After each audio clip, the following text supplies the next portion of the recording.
अरे बड़े बड़े अखियाए गौरा, ऊंचे बड़े लीलारा। अरे बड़े बड़े अखियाए गौरा, ऊंची तरली लारा।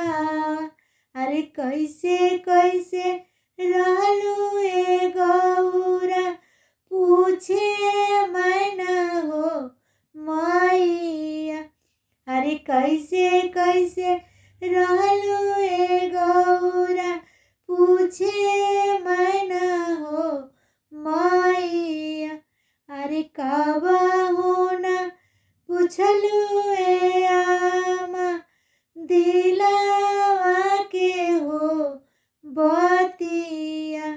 अरे कबहू न पूछलू ए आमा, दिलवा के हो बतिया।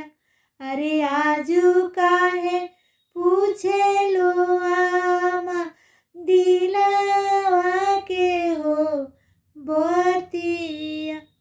अरे आजू काहे पूछलू ए आमा, दिलवा के हो बतिया। अरे भैया मोर सुनिए आमा, जइए ऋषि हो आय। अरे भौजी हमरो सुनिए हो आमा, खिलिया हो रहिए। अरे टोलावा हाला हो सुनिए, खिलिया हो रहिए। अरे बासा सवरिया ए आमा, हाथ में ओढ़ मरुआ। अरे बासा सवरिया ए आमा, हाथ में ओढ़ मरुआ। अरे डमरू के देखिए आमा, गईनी होलो भाई। अरे देखी डमरुआ ए आमा, गईनी होलो भाई। अरे कारी कारी जाट हो आमा, दूजिया के हो चांदावा।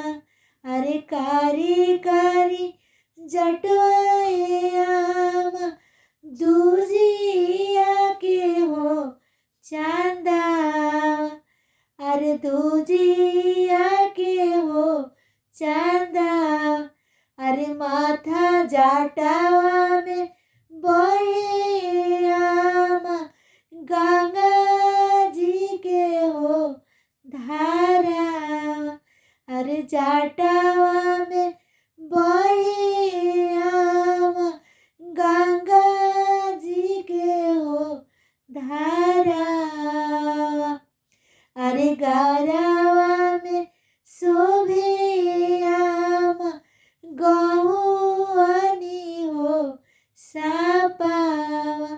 अरे गरावा में शोभे आमा, गेहुआनी हो सापावा।